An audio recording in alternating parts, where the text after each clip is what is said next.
Hello, and welcome to the gameplay video for Area 26, the collab project that I have been lead designer and producer for. I'm going to go over some of the things that I made sure were implemented as part of horror design, some parts of the game that I specifically worked on, and the overall content of the game to show how's this game played, what was our main focuses, and just, give you a nice little overview. Now, one of the things that we focused on, one of our core design pillars when we first came up with this game, is that we wanted to take horror elements, take horror design, and give it parody in the way of being a wage slave, in the theme of being someone who's to death is less scary than being fired. It's sort of the feeling of walking back after working to a deadline for a long time, seeing a car and thinking of how much money you could make by if you just nudged over to it a little bit, being in that sort of situation. And sort of the dark comedy that can come with that. So a good example of this is crunch being our hardest difficulty, right? Small things like this add to the identity and the themes of the game. But for now, we'll just stick with normal. Now, in our game, you are a janitor who has to finish all his tasks by the end of the shift. You can see on the bottom left there the shift timer, as well as the amount of lives, which is represented by the battery of the player's watch. Now, there are a few tasks that the player has to do. The first one is simply mopping up blood. Now, mopping up blood, you can mop up 2 blood piles before you can no longer mop anything up because your mop is too bloody. As you can see, it won't work anymore. For right now, you just need to wash it in the trolley. So let's finish this bit up.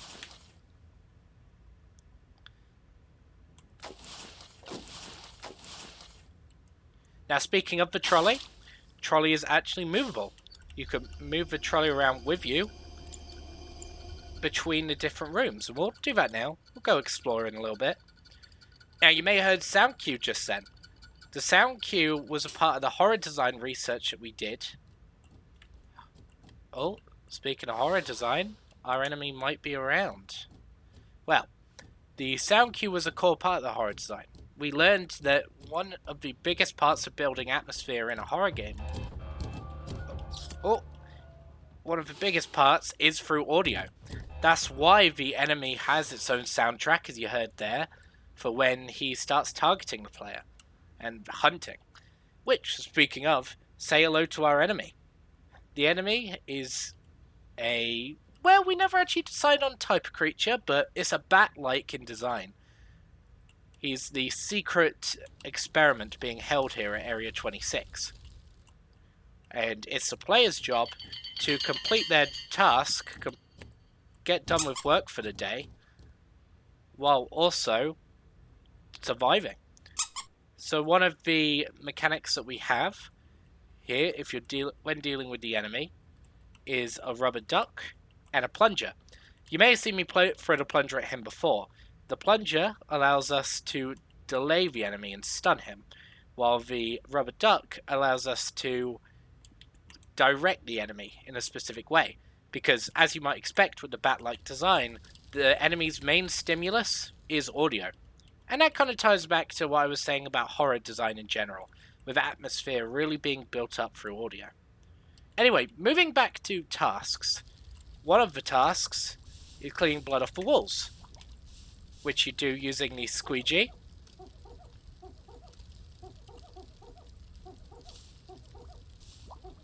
And the spray. Oh, those sound effects really get you. Now, where is this last task? There it is. So, one of the bugs that we had, which I'll talk about how we fixed, was that sometimes, just randomly, the game decides that it wants some of these pickups to fall through the floor. Now, we tried many things to do with collisions, but unfortunately physics in Unreal Engine can be temperamental. Oh, I saw you. Let's go the other way. But yeah, physics in Unreal Engine can be temperamental, and sometimes it just decides that it doesn't want to do what you want it to do. So we had to think of the best way to go about it. And what we decided is that we would rather the player not be soft-locked and just have a tiny bit more weirdness in the game. So sometimes if I enter a room and there's already been a bit of progress, despite me not doing anything in that room... Oh! Bloody hell, that was scary, sorry. But if there's a bit of progress despite me not being in that room, that's because something has fallen through the world, and the game has caught it, and knows, hey, that task needs to be completed. That was one of the sacrifices that needed to be made with the small amount of development time we had, where we knew if we had all the time in the world, maybe we'd be able to fix it. But we got to prioritize player experience over anything else.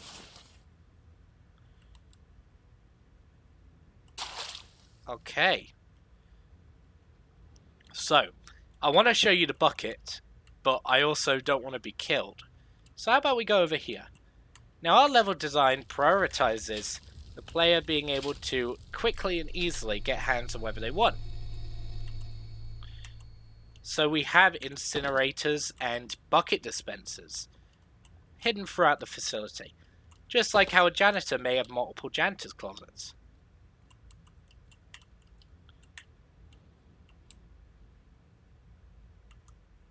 Oh, there we go. And now we can... Oh. We're going to go for it.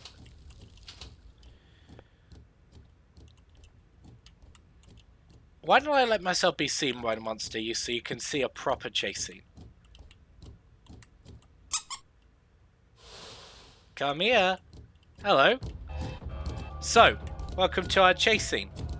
The player is able to avoid and evade the monster, and corners sometimes do confuse him.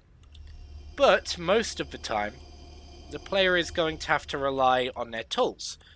The first you saw there being the duck. You know, I was able to get him towards me, but most times you'll want to get him away from you. Now let's finish up the task here.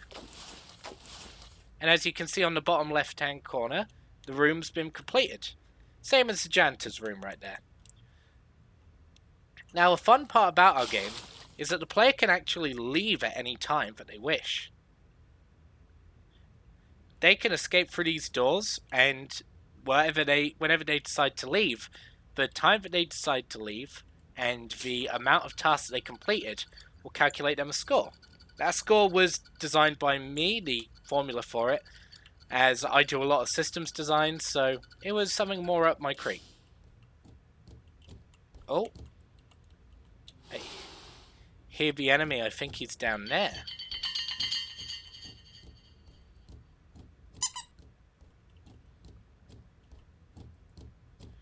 There we go, so we can distract the monster with the plunger, and that allows us to get by pretty nicely. Oh, he's just following me around, ain't he? Alright, let me show you another mechanic when it comes to evading a monster. Hiding spots. Now, hiding spots is something that we were inspired by games like Dead by Daylight, where the player is stationary, and in our game especially, the vision is very limited, so the paranoia grows very quickly and very easily. But at the same time, it also allows the player to catch their breath and kind of get their bearing. So it's one of those strategic moves. Is it time to run away and risk getting lost in this maze? Or is it better to simply... Oh, I hear you.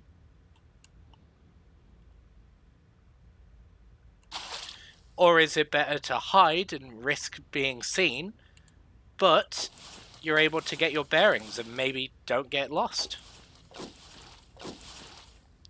Now, I did call the game a maze, and honestly, that's not true. Our level designer, Kane, took a lot of effort into making sure the game had enough landmarks that a player can get a general bearing of where they are, while also balancing that by making sure that every hallway just looks a bit too much like the other hallways. Now, I could speak about the other designers for days, and my job as lead designer was taking a lot of their designs and making sure they all fit well together. So, for example, I was the one who decided, based on the level design, where each of these dispensers and trolleys and incinerators should be. Where is it far enough that it isn't a giant inconvenience, but also, oh, let's see if we can hide down here. But also, close enough that it isn't a big enough inconvenience, but far enough that it does risk bumping into our enemy monster. Such things are a bit hard to balance, but balancing is something that I take a lot of pride in my work in. Hello?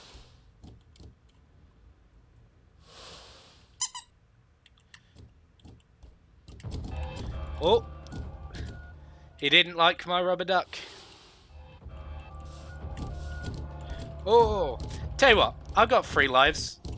Let's be killed by the monster.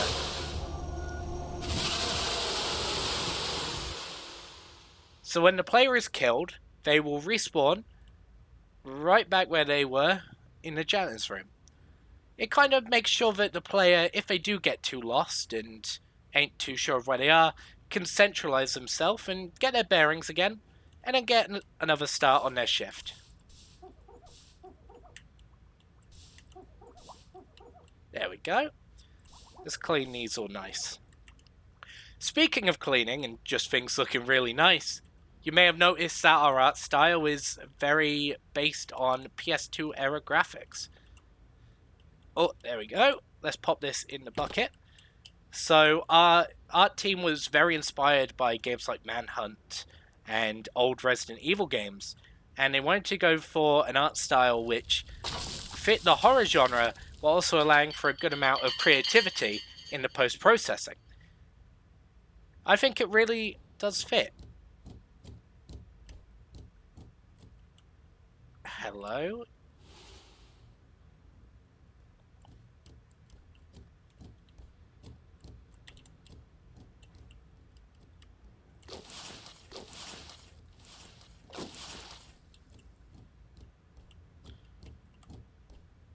Oh, I don't think he noticed me. Lucky break. Okay. I feel like I've shown off most things, so I might go to the end of the game. But I feel like there is one more place I need to show you. Oh! Hello there! Come on, I'll get you. There we go.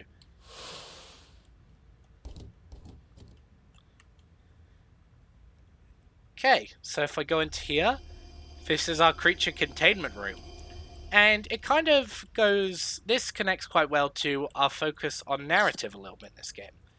Because we didn't really have one, surprisingly, for a horror game. I know a lot of horror games build up lore nowadays and, have really intricate stories. But we believe that there is horror in the ambiguity. And it also lines up with our theme of just being a person trying to get on with their workday quite well. It doesn't matter to you what it is or why it is. It matters to you that, well, you got a job to do. You got stuff to clean. Anyway, I feel like I've shown you most, if not all, mechanics at this point. So let's circle back to the janitor's closet, and I can show you the end game. So once the player has had enough, they can leave out this door. Once the timer is run out, they will just be forcefully ejected, and the game will end. Same as if a player dies, the amount of lives they have. Now, this is the third sort of ending, our good ending. If the player makes about 2/3 of the task, if I remember correctly, if 2/3 of the tasks have been completed, then they will get a good ending. They will continue for the next shift. And our score as you can see, has been flavoured as the amount of money the employee is paid at the end of the day. Now, I'm going to be fully honest, while I designed it myself, I do believe it has been implemented wrong, as 1,334 was not in the projections. But at the same time, I believe there's a bit of irony in the player being paid an exorbitant amount to simply survive. Now, you can return to title, and that will take you back to our main menu. Thank you for listening. This has kind of just been a little overview of Area 26, and have a good day.